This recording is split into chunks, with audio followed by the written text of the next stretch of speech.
जी, तो आज हम बात करेंगे स्टेट्स ऑफ मैटर की। और पिछले लेक्चर जो मैंने ब्रांचेस ऑफ केमिस्ट्री के मतलब दिया था, मैंने उसमें ये आपसे कहा था कि अगर कोई आपको बात समझ ना आई हो, कोई रह गई हो, कोई आपको ऐसे महसूस हो कि उसमें कोई गलती हो गई है, तो आप बता सकते हैं कमेंट्स में। तो अभी तक तो मुझे नहीं मिला कोई। तो हालांकि मैंने अपना लेक्चर दोबारा देखा है, मेरे से भी कुछ बातें हो जाती हैं, इंसान से गलती हो जाती है, तो चीज़ें ओवरलुक हो जाती हैं। तो बता दिया करें ताकि जो है वो ज़्यादा अच्छे तरीके से लेक्चर को बेहतर बनाया जा सके, अपनी गलतियों को ठीक किया जाए। तो आज का जो लेक्चर है वो स्टेट्स ऑफ मैटर, तो आज हम इसको तफसील से पढ़ेंगे। तो मैटर यानी मादे की हालतें कितनी किस्म की हैं, तो ये इसको आम तौर पे दो तरह से इसको तकसीम किया जाता है। एक है बुनियादी तकसीम, जो आम तौर पे तकसीम है, उसमें मादे की चार हालतें हैं, याद रखें। और अगर उसकी तफसील में जाएं तो इसके अलावा और भी बहुत सी स्पेशल मादे की स्टेट्स हैं मैटर की, जो कि साइंटिस्ट ने डिस्कवर की हैं, लेकिन हमें जो है इन बुनियादी जो चार हालतें हैं मैटर की, उसके ऊपर ज़्यादा फोकस करना है। बाकियों के सिर्फ नाम हमें पता होने चाहिए और थोड़ा बहुत हमें तारुफ हो कि ये क्या चीज़ है, और ये आगे जब एडवांस लेवल पे आप जाते हैं तो फिर आप इन चीज़ों को स्टडी करते हैं डिटेल के साथ। लेकिन जो बुनियादी स्टेट्स हैं उनके बारे में हमें काफ़ी पता होना चाहिए, क्योंकि आगे जो टॉपिक्स हैं उनको समझने में ये बहुत ज़रूरी हैं। अगर वो यहाँ आपने उन्हें नहीं समझा तो फिर आगे आपको बहुत मुश्किल होगी।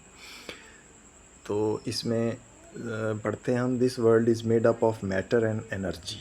जो दुनिया जिसमें हम रहते हैं ये दो चीज़ों से मिलकर बनी है, मैटर और एनर्जी से। एनर्जी इज़ नॉन मटीरियल, यानी एनर्जी को हम उसमें काउंट नहीं कर सकते कि ये ज़र्रात हैं, बल्कि एनर्जी जो है उसकी अपनी नेचर है, non material in nature. Anything other than energy which carries weight and occupies volume is called matter.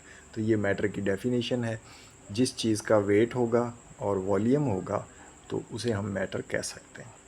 एक दफ़ा मैं क्लास पढ़ा रहा था तो मैंने बच्चों से पूछा कि क्या हवा मैटर में कंसिडर की जा सकती है, तो वो बच्चे बाज़ बड़े कंफ्यूज थे कि पता नहीं हो सकती है नहीं। क्यों नहीं हो सकती? क्योंकि वो गैस है। तो गैस, लिक्विड, सॉलिड, ये सब जो हैं ये मैटर की स्टेट्स हैं।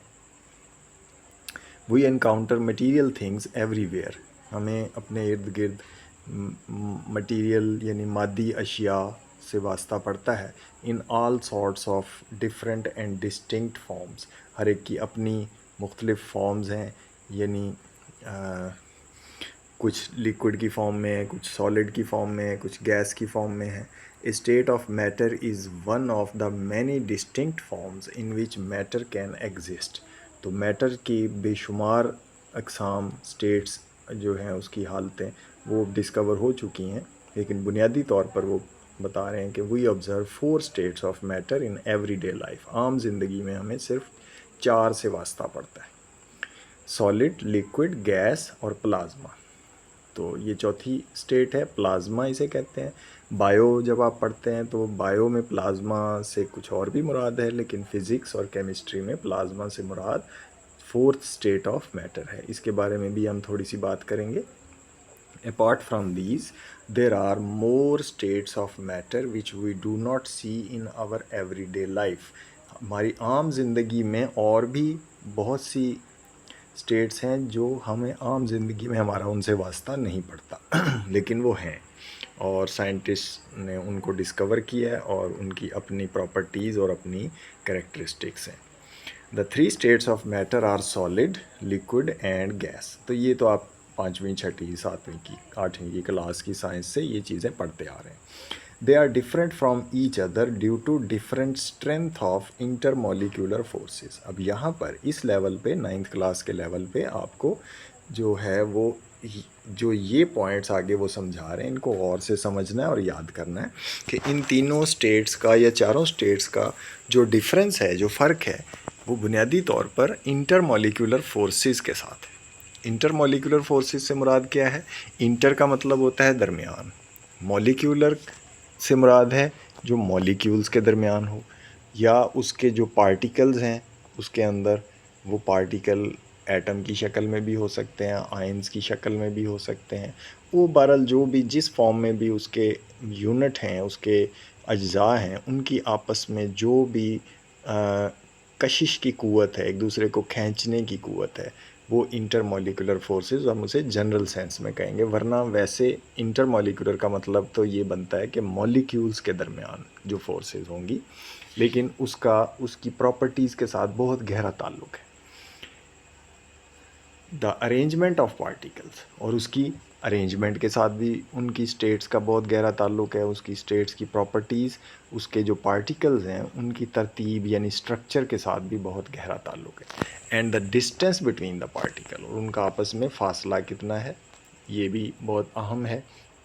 मिसाल के तौर पे उन्होंने सबसे पहले गैस की बात की है। In gas molecules are very widely apart, उनका आपस में फ़ासला एक दूसरे से काफ़ी ज़्यादा होता है बनिस्बत दूसरे स्टेट्स के, लिक्विड और सॉलिड के और प्लाज्मा के। जैसे कि ये पिक्चर भी आप देख रहे होंगे अपनी बुक में भी, ये गैस में आप देखें कि पार्टिकल्स के दरमियान बहुत ज़्यादा फासला है लिक्विड और सॉलिड के निस्बत। उसके बाद widely apart with no order whatsoever. Order से यहाँ मुराद है तरतीब, इनकी तरतीब नहीं है। जैसे आपने अभी देखा है, आप भी, आपके पास किताब अगर है तो आप देख सकते हैं कि उसमें मॉलिक्यूल्स बेतरतीब हैं। लिक्विड में भी बेतरतीब हैं, लेकिन लिक्विड में करीब हैं, उनका फासला कम है, गैस के अंदर ज़्यादा है। Whatsoever and very weak intermolecular forces, तो जो उनकी इंटरमॉलिक्यूलर फोर्सेस हैं, चूँकि उनका फासला बढ़ गया तो इस वजह से उनकी फोर्सेस जो हैं आपस में वो भी बहुत कमज़ोर हो गई। तो all these features make gases easily compressible. चूँकि मॉलिक्यूल्स के दरमियान फासला है, इसीलिए आपको पता है कि गैस को हम दबा सकते हैं। गाड़ी के टायरों में, सिलेंडर में, गैस का कोई भी सिलेंडर हो तो उसके अंदर आप देखें, चाहे वो सीएनजी का है, चाहे वो एलपीजी का सिलेंडर है, चाहे वो ऑक्सीजन का सिलेंडर है, या गाड़ी का टायर है, तो उसके अंदर गैस जो है दबा के तो भरी जा सकती है, ज़्यादा भरी जा सकती है। Their densities are obviously very low, तो चूँकि उनका फासला ज़्यादा है, इस वजह से उसकी डेंसिटी भी बहुत कम है। डेंसिटी जो है इसका अक्सर बच्चों को कॉन्सेप्ट नहीं होता, तो इसका मैं अभी मुख्तसर तौर पे सिर्फ यही बता देता हूँ कि ये मास यानी उसका वज़न, फ़िज़िक्स में तो वैसे मास और वज़न में भी फ़र्क है, वेट में और मास में भी डिफरेंस होता है, लेकिन हम केमिस्ट्री में जब बात करते हैं तो आम तौर पे मास और वेट को एक ही कंसिडर करते हैं। तो जो उसका मास है उसकी और उसके वॉल्यूम की, किसी भी चीज़ के वॉल्यूम की जो रेशो होगी, ऊपर मास नीचे वॉल्यूम रख के, तो जो उनका जवाब आता है उसे हम डेंसिटी कहते हैं। लेकिन इसकी डिटेल जो है वो फिर एक अलग मज़मून, इसका एक अलग टॉपिक है, वो समझना चाहिए, बेहतर है उसको अलग से समझा जाए। और ऑब्वियसली वेरी लो, तो इनकी डेंसिटीज़ जो हैं लिक्विड और सॉलिड के मुकाबले में बहुत कम होती हैं। तो ये आपको एक टेबल बनानी पड़ेगी जिसमें गैस की प्रॉपर्टीज़ को अलग लिखें, लिक्विड की प्रॉपर्टीज़ को अलग लिखें और सॉलिड की प्रॉपर्टीज़ को अलग लिखें, और आपस में इनको कंपेयर करें आमने सामने लिखकर। मसलन जो इनका आपस में फ़ासला है, गैस में किस तरह है, लिक्विड में कैसे है, सॉलिड में कैसे है, इसके पार्टिकल्स की तरतीब गैस में कैसे है, लिक्विड में कैसे है, सॉलिड में कैसे है। फिर इंटरमॉलिक्यूलर फोर्सेस की बात है, तो आप इसके हेडिंग बनाकर जब लिखेंगे तो ये आपको जल्दी याद भी हो जाएगा और आपका एक क्वेश्चन भी बन जाएगा। अगर क्वेश्चन आता है तो आप उसका आंसर बड़े आराम से लिख सकते हैं। उसके बाद कंप्रेसिबल, कंप्रेस कौन सी स्टेट हो सकती है, गैस हो सकती है, लिक्विड हो सकती है, सॉलिड हो सकती है, तो ये आपको इसको पढ़ के सारी समझ आ जाएगी। उसके बाद डेंसिटी का भी एक टॉपिक बन सकता है हेडिंग, कि डेंसिटी किसकी लो है, किसकी ज़्यादा है, किसकी सबसे ज़्यादा है। उसके बाद है liquids. Liquids on the other hands have molecules which are closely attached but moving randomly. तो उनके जो मॉलिक्यूल्स हैं, गैस के मॉलिक्यूल्स भी मूव करते हैं रैंडमली। रैंडमली का मतलब है बेतरतीबी से। तो लिक्विड के मॉलिक्यूल भी बेतरतीबी से हरकत करते हैं और उनके दरमियान कोई तरतीब नहीं है और उनका फासला भी कम है, क्लोजली अटैच्ड है। तस्वीर को दोबारा से देख लें आप, लिक्विड के मॉलिक्यूल करीब करीब हैं, लेकिन गैस के मुकाबले में करीब हैं। सॉलिड के मुकाबले में अगर आप देखें तो इनका फासला फिर भी थोड़ा बहुत एक दूसरे से फासले पर है। उसके बाद है there exist significant intermolecular forces between their molecule. Significant का मतलब है काफ़ी ज़्यादा, यानी गैस के मुकाबले में लिक्विड के मॉलिक्यूल्स के आपस में फोर्सेस जो हैं, forces of attraction, intermolecular forces काफ़ी ज़्यादा हैं, सिग्निफिकेंट है, उनकी एक वैल्यू है जिसको हम इग्नोर नहीं कर सकते। गैसेस के केस में इग्नोर की जा सकती हैं एक हद तक, लेकिन लिक्विड के केस में हम उसे इग्नोर नहीं कर सकते, उसकी वैल्यू है। और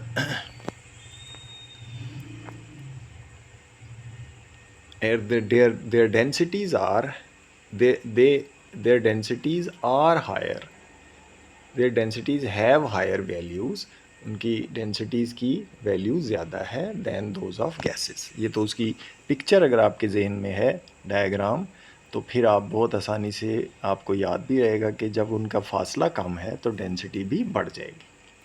सॉलिड्स हैव डेफिनेट शेप। अच्छा, जैसे सॉलिड की उसने बात की है तो लिक्विड और गैस की बात भी करनी चाहिए थी। गैस की शेप होती है, आप सोचें, गैस की कोई फिक्स शेप नहीं है, लिक्विड की भी कोई फिक्स शेप नहीं है, ठीक है। सॉलिड की एक फ़िक्स शेप होती है। तो ये चीज़ें भी एक अलग से हेडिंग बन सकता है, शेप। उसके बाद है वॉल्यूम। सॉलिड का वॉल्यूम फ़िक्स है, यानी आप उसे कंप्रेस नहीं कर सकते। गैस का वॉल्यूम फ़िक्स नहीं है।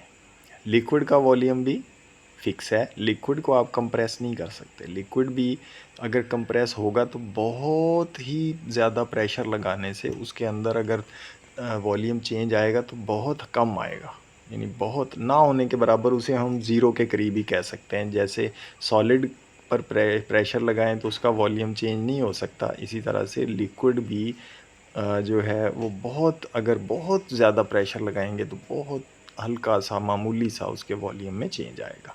लेकिन गैसेस के केसेस में थोड़ा सा प्रेशर लगाने से उसका वॉल्यूम चेंज हो जाता है। तो आप देखें, ये फिक्स शेप और वॉल्यूम का भी हेडिंग बन सकता है। पार्टिकल्स इन सॉलिड, तीनों केसेस में, सॉलिड, लिक्विड, गैस के केसेस में, तीनों में ये वॉल्यूम और शेप का वॉल्यूम जो हेडिंग है ये बन सकता है। Particles in solids are closely packed. Closely pack का मतलब, जैसे पीछे पड़ा था, गैस के मॉलिक्यूल फार अपार्ट हैं, एक दूसरे से बहुत फासले पर है। लिक्विड के मॉलिक्यूल्स अटैच्ड हैं, क्लोजली एक दूसरे के करीब हैं बनिस्बत गैस के मॉलिक्यूल के, और थोड़ा सा फासला है उनका सॉलिड की निस्बत। लेकिन सॉलिड के केस में क्या है, क्लोजली पैक्ड है, बिल्कुल करीब करीब है। And have very strong intermolecular या इंटर एटॉमिक अट्रैक्शंस। अगर एटम है तो उनकी इंटर एटॉमिक अट्रैक्शन कहलाएगी, मॉलिक्यूल्स हैं तो हम उन्हें इंटर मॉलिक्यूलर फोर्सेस या अट्रैक्शन कहेंगे। तो करीब होने की वजह से, जैसे मैग्नेट्स को जितना करीब लेकर आएँ उनके दरमियान फोर्सेस ऑफ अट्रैक्शन बढ़ती जाती हैं, इसी तरह एटम्स के दरमियान भी जितना वो करीब आते हैं उनकी अट्रैक्शन बढ़ जाती है।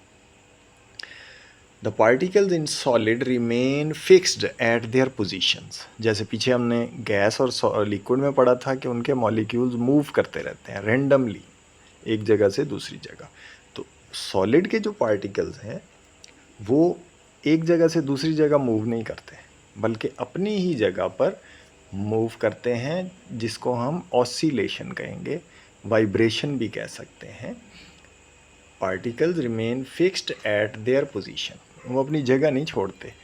Where they can oscillate, oscillate का मतलब होता है कि दाएं बाएं जो है ना, हिलते रहना, लेकिन अपनी जगह ना छोड़ना। जैसे एक शख्स बैठा हो अपनी जगह पे लेकिन वो दाएं बाएं हरकत करता रहे तो हम उसे कहेंगे ऑसिलेट। जैसे एक बच्चा झूला झूल रहा है तो वो झूला जो है वो अपने एक दरमियान के सेंटर के पॉइंट के इर्द गिर्द मूव कर रहा है, हरकत कर रहा है। इसी तरह से ये एटम भी जो है वो अपनी, उसके लिए लफ्ज़ इस्तेमाल किया मीन पोजीशन, यानी दरमियान की औसत पोजीशन के इर्द गिर्द ऑसिलेट करते रहते हैं, हरकत करते रहते हैं। Solids are relatively incompressible and rigid. Solid जो हैं वो दबाए नहीं जा सकते, उनका वॉल्यूम चेंज नहीं किया जा सकता, और वो रिजिड यानी उनकी शेप को भी चेंज नहीं किया जा सकता, ना शेप ना वॉल्यूम। इसी तरह उनके जो पार्टिकल्स हैं वो रेगुलरली अरेंज्ड हैं, रेगुलरली अरेंज ज़्यादातर में, और कुछ ऐसे भी हैं जिनमें वो रेगुलरली अरेंज नहीं होते। इस वजह से सॉलिड की भी दो किस्में हैं जो आप पढ़ेंगे डिटेल में। कुछ को क्रिस्टल की फॉर्म में कहते हैं जिनमें रेगुलर अरेंज होते हैं मॉलिक्यूल्स या एटम्स, उन्हें हम क्रिस्टल या क्रिस्टलाइन सॉलिड कहते हैं। जिनमें उनके पार्टिकल्स जो हैं सॉलिड के वो तरतीब में नहीं होते, हम उनको एमॉर्फस कहते हैं। उनका यहाँ पर जिक्र नहीं आया, तो बहरहाल मैं भी आपको जस्ट ऐसे ही बता दिया मैंने, लेकिन आगे ये जिक्र आता है। उसके बाद वो बता रहे हैं कि जनाब the densities of solids are very high. Solid की डेंसिटीज़ सबसे ज़्यादा होती हैं, बहुत ज़्यादा होती हैं। Solids are the only state of matter which do not need any container to be stored. Solid को किसी चीज़ के अंदर डाल के, किसी डब्बे में डाल के, किसी सिलेंडर में डाल के रखने की ज़रूरत नहीं है कि वो कहीं उड़ जाएगा या बह जाएगा। वो खुला भी पड़ा रहे तो वो जो है वो किसी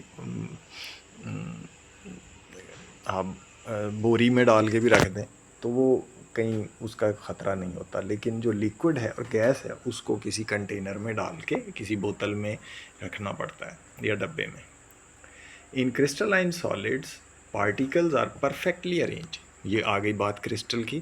क्रिस्टल के अंदर जो उसके पार्टिकल्स होते हैं वो परफेक्टली अरेंज है, यानी उनकी क्लोजली पैक्ड भी हैं और एक बहुत ख़ास तरतीब में एक स्ट्रक्चर उनकी जो है वो बड़ी ख़ास होती है, और जो रेगुलर पैटर्न है, सिमेट्री है उसके अंदर, एक तरतीब है जिस तरतीब के साथ जैसे असेंबली में बच्चे खड़े होते हैं एक ख़ास तरतीब में, इसी तरह से वो एटम भी जिस तरतीब, बेशुमार किस्म की तरतीब है, 7 किस्म की आमतौर पे तरतीब क्रिस्टल्स की, 7 किस्म के क्रिस्टल पाए जाते हैं, तो वो 7 किस्म की तरतीब में, और भी अगर उसकी आगे फर्दर किस्में बनाएं तो वो उस एक ख़ास तरतीब होगी जो पूरे क्रिस्टल के अंदर वो होगी, तो वो उसके अंदर होते हैं और स्ट्रॉन्गली बॉन्डेड है। उनके बॉन्ड जो हैं वो बड़े मजबूत होते हैं, उनको तोड़ने के लिए बहुत ज़्यादा एनर्जी की ज़रूरत होती है। This makes them almost incompressible. इसी वजह से उनको दबाया नहीं जा सकता, जितनी मर्ज़ी उसके ऊपर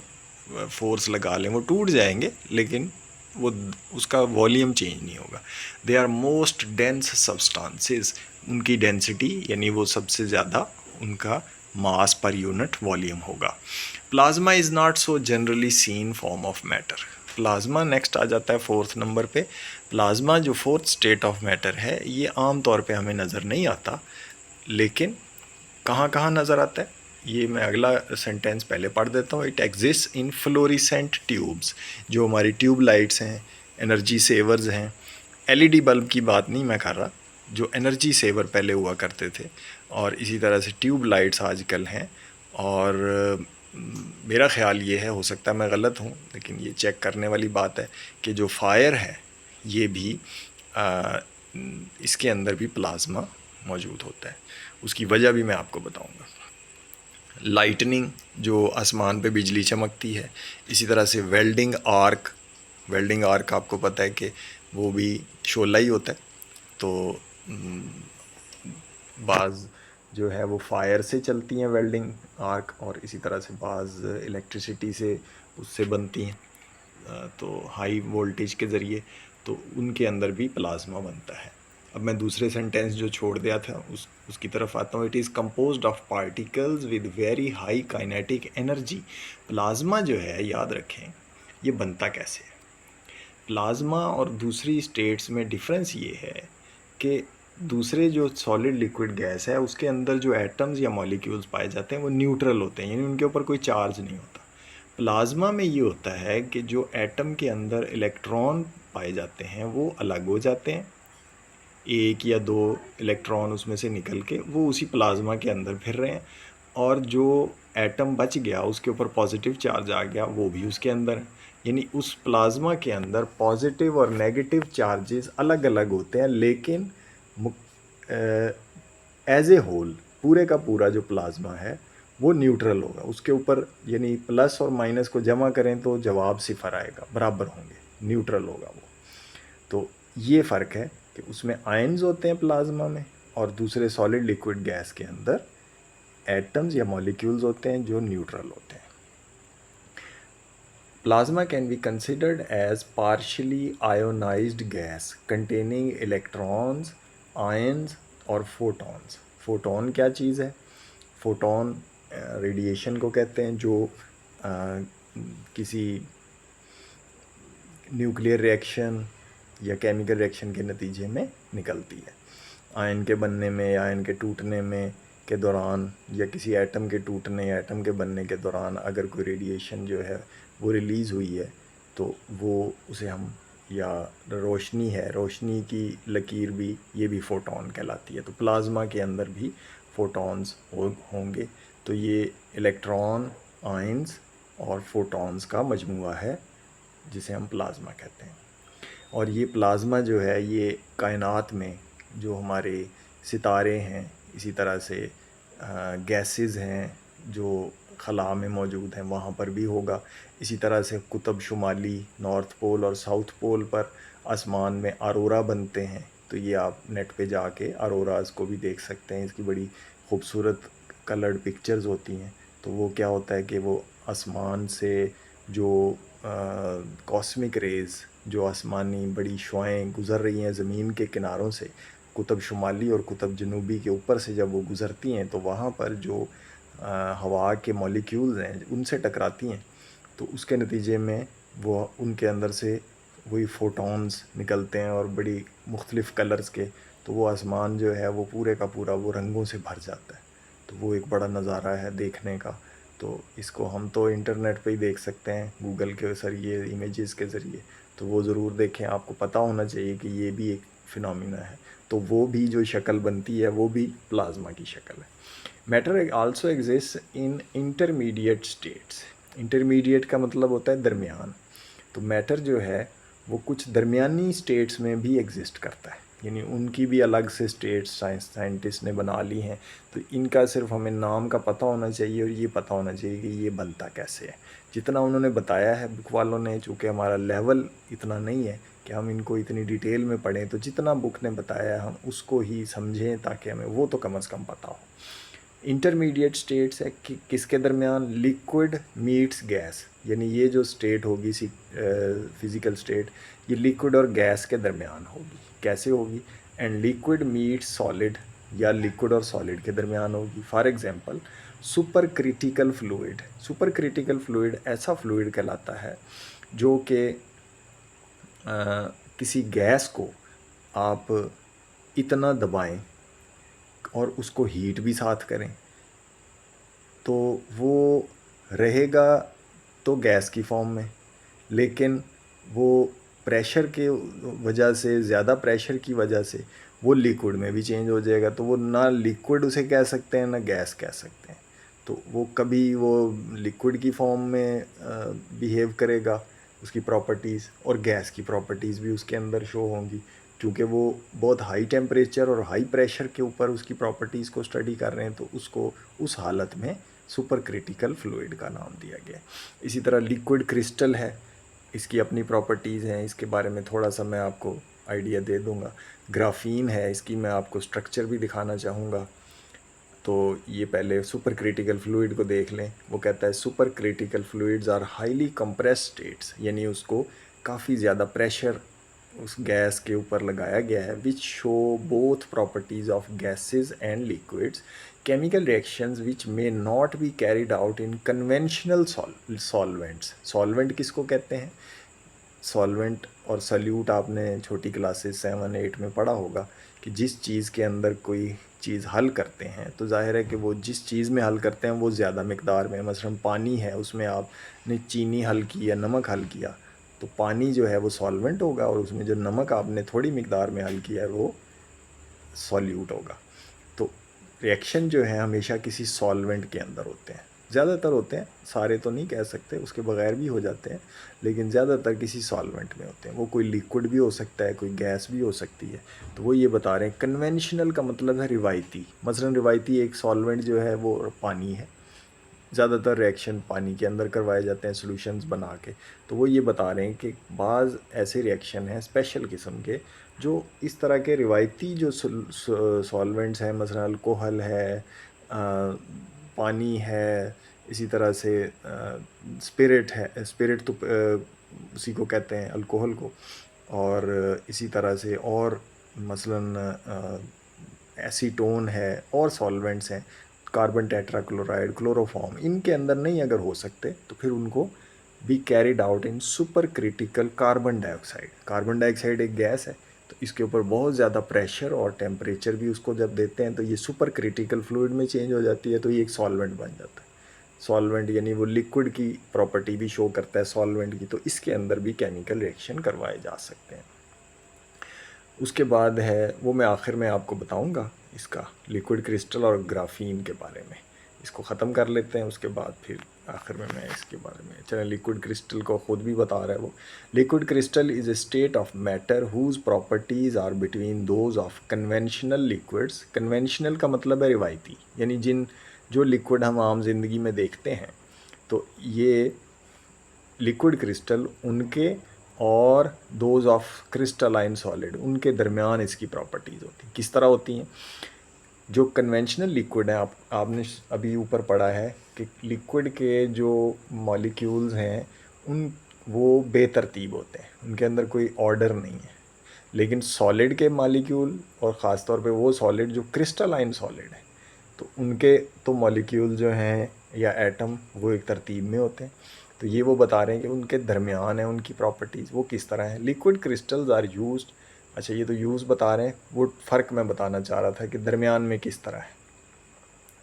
लिक्विड क्रिस्टल ऐसे लिक्विड हैं जो हैं तो लिक्विड, यानी वो लिक्विड की तरह से फ़्लो करते हैं, लिक्विड की प्रॉपर्टीज़ शो करते हैं, लेकिन उनके मॉलिक्यूल्स जो हैं वो क्रिस्टलाइन सॉलिड की तरह से उनके दरमियान फोर्सेस ऑफ अट्रैक्शन जो हैं वो इस तरह हैं कि उनके मॉलिक्यूल एक ख़ास तरतीब में है, जैसे एक सॉलिड क्रिस्टलाइन सॉलिड के मॉलिक्यूल होते हैं। तो इस वजह से इस खसूसियत की बिना पर उनको अलग से नाम दे दिया गया लिक्विड क्रिस्टल।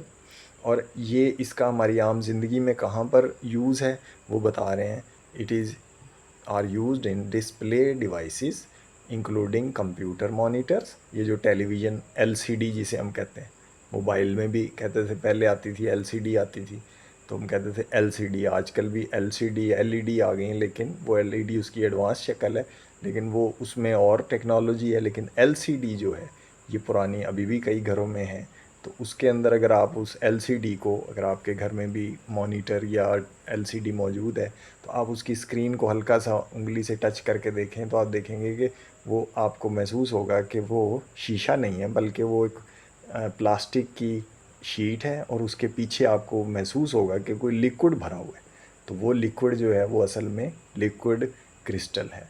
और ये लिक्विड क्रिस्टल के अंदर जो मॉलिक्यूल्स हैं, जब उनको एनर्जी प्रोवाइड की जाती है इलेक्ट्रिक करंट के ज़रिए, सिग्नल के ज़रिए, तो वो मॉलिक्यूल्स अपनी शेप्स चेंज करते हैं, अपनी शेप नहीं बल्कि अपनी पोजीशन चेंज करते हैं, जिसकी वजह से डिफरेंट कलर्स और डिफरेंट इमेजेस बनती हैं, तो हम देखते हैं। तो ये डिस्प्ले डिवाइसेस जो हैं वो कई किस्म के होते हैं, मॉनिटर्स भी हैं, क्लॉक्स हैं, वॉचेस हैं, नेविगेशन सिस्टम्स हैं। नेविगेशन से मुराद है कि किस तरह से जो है वो डायरेक्शंस के बारे में मालूमात फ़राहम की जाती है उस डिवाइस के ज़रिए। हर एक एरोप्लेन्स में भी लगा होता है, इसी तरह से आजकल तो मोबाइल्स में भी है, शिप्स में भी, सैटेलाइट, और ये सब जो हैं ये यूज़ करते हैं।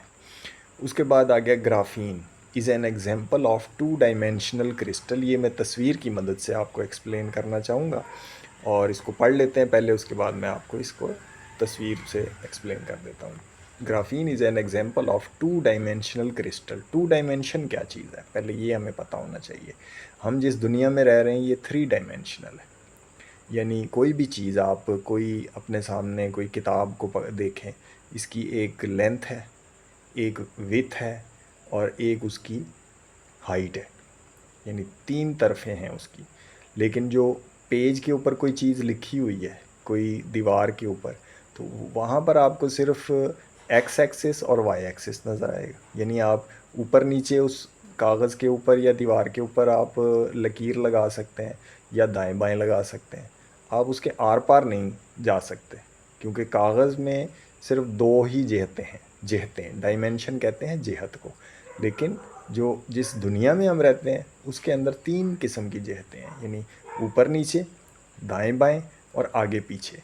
तो जो ग्राफीन है ये वो बता रहे हैं ये टू डायमेंशनल है, जस्ट लाइक पेपर, ठीक है। और ये क्रिस्टल है। A single layer of carbon atoms arranged in hexagonal pattern.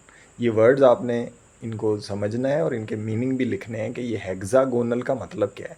Hexa का मतलब होता है सिक्स, गोनल का मतलब साइड्स, उसकी सिक्स साइड होती हैं। वो ऐसी शेप है, जो हम तस्वीर देखेंगे तब हमें ज़्यादा समझ आएगी। वो मैं तस्वीर रखी हुई है, वो मैं आखिर में आपको दिखाऊंगा। Graphene is a tough, graphene जो है वो एक सख्त, बहुत ही सख्त स्ट्रक्चर है। इसके बारे में मैं अभी देख भी रहा था नेट पे कि वो डायमंड से भी, यानी उसकी बराबर, अगर डायमंड भी पतला, जितनी पतली ग्राफीन है उतने ही पतला डायमंड हो, दोनों बराबर हों, तो ग्राफीन डायमंड से भी 40 गुना ज़्यादा मज़बूत है। और जो मज़बूत से मज़बूत तरीन स्टील जो साइंटिस्ट ने बनाया उससे भी 100 गुना ज़्यादा मज़बूत ग्राफीन है। इसी वजह से आप देखेंगे जो आजकल जदीद चीज़ें बन रही हैं वो ग्राफीन और ग्राफीन से बनी हुई चीज़ों से हासिल की जाती है, बनाई जाती हैं, क्योंकि ये बहुत ज़्यादा मज़बूत भी हैं और फ्लेक्सिबल भी हैं। यानी उनके अंदर फ्लेक्सिबिलिटी, लचक भी है और मज़बूती भी है। एंड लाइट मैटर मटेरियल, और वो उसमें वज़न में भी बहुत हल्का है। आमतौर पे ये कॉन्सेप्ट होता है कि जो चीज़ मज़बूत है वो उसका वज़न भी बहुत ज़्यादा होगा, भारी भरकम होगी, लेकिन इसकी खासियत ये है कि ये लचकदार भी है, मज़बूत भी है, सबसे ज़्यादा मज़बूत है, और इसका वज़न भी नहीं है। With high resistance, high resistance का मतलब है कि उसको तोड़ फोड़ या ख़राब होने के चांसेस भी बहुत कम हैं। उसके बाद उन्होंने बताया कि जो रिवायती स्टेट्स ऑफ मैटर हैं उनके अलावा कुछ गैर रिवायती और बड़ी स्पेशल किस्म की स्टेट्स भी हैं, और ये तो यहाँ पे चंद नाम लिखे हुए हैं, वरना आप नेट पे जाके ख़ुद अगर कभी दिलचस्पी जिसको होगी आप में से, तो आप देखेंगे कि वो तो बीसियों किस्म की हैं और काफ़ी ज़्यादा एडवांस स्टडी का वो हिस्सा है। बहरहाल इसमें उन्होंने बताया examples are dark matter. Dark matter वो चीज़ है जिसके बारे में अभी साइंटिस्ट को पता ही नहीं है, इसीलिए उन्होंने उसका नाम ही डार्क रखा है कि डार्क, हमें कुछ पता नहीं इसके अंदर क्या है। एक बोस आइंस्टाइन कंडेंसेट है। कंडेंसेट, कंडेंस कहते हैं किसी चीज़ को, जो है वो आप कंडेंस कर लें, यानी अगर वो गैस की फॉर्म में तो है उसको लिक्विड में बना लें, लिक्विड में कन्वर्ट कर लें। वो ठंडा करने से भी हो सकता है, वो उसको दबाने से भी हो सकता है, प्रेशर लगाने से। तो ये बोसॉन से निकला है। बोसॉन ऐसे पार्टिकल हैं एटम के अंदर होते हैं। तो साइंटिस्ट ने ये देखा कि अगर आप एब्सोल्यूट ज़ीरो टेम्परेचर यानी -273 डिग्री सेल्सियस के करीब जो है, अगर इन बोसॉन्स को ठंडा करें तो वो एक लिक्विड बना देते हैं ख़ास किस्म का, जिसको उन्होंने नाम बोस आइंस्टाइन कंडेंसेट कह दिया। न्यूक्लियर मैटर क्या है कि न्यूक्लियस के जो पार्टिकल्स हैं, अगर वो किसी जगह पर कंडीशंस ऐसी पैदा की जाएं कि वो सिर्फ पार्टिकल्स ही रह जाएं, एटम ना हो, यानी एटम टूट जाएं और उनके पार्टिकल जैसे उसके अंदर न्यूट्रॉन है, प्रोटॉन है और बहुत से पार्टिकल जो एटम के अंदर अब डिस्कवर हो चुके हैं, खाली वो अलग से मौजूद हों, तो वो न्यूक्लियर मैटर कहलाएगा। और ये न्यूक्लियर रिएक्टर्स में साइंटिस्ट ने या तजर्बात से मालूम किए हैं या फिर उन्होंने मुख्तलिफ स्टार्स के ऊपर, सितारों के ऊपर इनको डिस्कवर किया। उसी तरह क्वांटम स्पिन लिक्विड है, ये भी ख़ास किस्म का कोई लिक्विड है जो कि साइंटिस्ट ने एब्सोल्यूट ज़ीरो टेम्परेचर के करीब जब एक्सपेरिमेंट किए तो उन्होंने इस तरह की और बहुत सी स्टेट्स को डिस्कवर किया और उनको अपने लिटरेचर, साइंटिफिक लिटरेचर का हिस्सा बनाया। अब हम आखिर में आखिरी बात करते हैं, जो हमारा लेक्चर भी बिल्कुल एंड पे पहुंच गया है। तो ये जो ग्राफीन और इनका आपस में क्या ताल्लुक़ है और इनकी स्ट्रक्चर क्या है, ये मैं आपको समझाना चाहूँगा। ये ज़रा तवज्जो से थोड़ा सा देख लें। ये मैंने एक तस्वीर जो है वो रखी थी डाउनलोड करके। ये जो आप दाएं तरफ यहाँ पर देख रहे हैं, ये वाली बी स्ट्रक्चर, ये ग्रेफाइट की स्ट्रक्चर है। ग्रेफाइट जो है ये असल में क्या है, ये कार्बन के एटम्स हैं और आप देखें कि ये लेयर्स की तहों की शक्ल में है। एक तह, उसके नीचे दूसरी, फिर तीसरी। तो ये हज़ारों लाखों करोड़ों की तादाद में तहें होंगी। तो हमें दिखाने के लिए सिर्फ यहाँ पर 3 तहें बनाई गई हैं और ये हर एक इसमें से एटम, एक कार्बन का एटम है जो आपस में कोवेलेंट बॉन्ड से जुड़ा हुआ है। और आप देखें इनकी हर एक जो इसमें दायरा आपको नज़र आ रहा है उसके अंदर 6 एटम हैं और 6 ही साइड्स हैं। तो ये वो स्ट्रक्चर है जिसको उन्होंने बताया हेक्सागोनल। बाएं तरफ आप देखें ए है, ये भी वही स्ट्रक्चर है। फ़र्क क्या है, ये एक तह उसमें से अलग कर दी गई। तो दाएं तरफ ग्रेफाइट की स्ट्रक्चर है, ग्रेफाइट कार्बन की एक फॉर्म है और ग्राफीन उसी में से आप देखें एक तह को जब अलग कर लेंगे तो ये ग्राफीन बन जाएगा। इतना सा डिफरेंस है इनका। और ग्रेफाइट, अगर आप कहें कि ग्रेफाइट आपने कभी देखा नहीं है तो मैं नहीं कह सकता आपने ना देखा हो, सब ने देखा है लेकिन कभी गौर नहीं किया। ये जो पेंसिल हमारे हाथ में होती है, पेंसिल जो है ये ग्रेफाइट है। इसका जो सिक्का है इसके अंदर थोड़ी सी मिट्टी या कोई ख़ास किस्म की मिट्टी उसके साथ मिक्स करके ग्रेफाइट के, तो ये सिक्का बनाया जाता है। तो ग्रेफाइट की स्ट्रक्चर ये है। इसी तरह से जो सेल है, कभी आपने बचपन में सेल तोड़ा होगा तो आपने देखा होगा उसके अंदर से काले रंग का एक सिक्का निकलता है, तो दैट इज़ आल्सो ग्रेफाइट। ठीक है जी। तो ग्रेफाइट हो गया। तो वो तहें हैं ये ऊपर नीचे, और ये तहें एक दूसरे के ऊपर स्लाइड भी करती हैं। इसी वजह से ग्रेफाइट को जब आप अपनी उंगली पे, सिक्के को भी जब आप उसका चूरा बन जाता है बिल्कुल पाउडर, तो आप उसको देखें तो थोड़ा सा फिसलवा होता है, फिसलता है। तो ये लेयर्स एक दूसरे के ऊपर ये फिसलती हैं। तो ये ग्रेफाइट है और ये बड़ी सारी ये स्ट्रक्चर्स बड़ी स्ट्रॉन्ग स्ट्रक्चर्स हैं, बहुत ज़्यादा पक्की। ये इसीलिए उन्होंने बताया कि फ्लेक्सिबल भी हैं और स्ट्रॉन्ग भी हैं, टफ़ भी हैं, रेजिस्टेंस भी करती हैं। तो ये ए है ग्रेफाइट, ए है ग्राफीन, बी है ग्रेफाइट। और 2 डायमेंशनल स्ट्रक्चर भी आपको समझ आ रहा होगा। ग्रेफाइट तो 3 डायमेंशनल है और जो ग्राफीन है, ग्रेफाइट 3 डायमेंशनल है, ग्राफीन 2 डायमेंशनल है। और इन्हीं से नीचे आप देखें, इसी शीट को जब फोल्ड कर दिया सी पार्ट में आप देखें तो ये बन जाती हैं कार्बन नैनो ट्यूब्स। और ये हेक्सागोनल, इनके अंदर भी आप देखें रिंग्स हैं। डी पार्ट में इन्हें कहते हैं बक्की बॉल्स या बक मिनिस्टर फुलोरीन्स। तो ये भी फुटबॉल लाइक स्ट्रक्चर्स हैं, ये भी कार्बन से। ये हर एक की अपनी प्रॉपर्टीज़ हैं और ये बहुत इनकी एप्लीकेशंस हैं डिफरेंट फील्ड्स के अंदर। नेट पे आपको इसकी बेशुमार और भी स्ट्रक्चर्स मिल जाएंगी, उनकी एप्लीकेशंस भी मिल जाएंगी। तो ये थोड़ा सा तारुफ था, चूँकि ये आगे भी बुक में इसका ज़िक्र आता है तो मैंने कहा मैं आपको इसका तारुफ करवा दूँ। ठीक है जी, आज इतना काफ़ी है, काफ़ी लंबा लेक्चर हो गया। तो उम्मीद है कि आपको ये समझ आएगा, अच्छी तरह से आ गया होगा। और अगर फिर भी कुछ रह गया तो क्वेश्चन पूछ के आप बता सकते हैं। ओके जी, खुदा हाफिज़।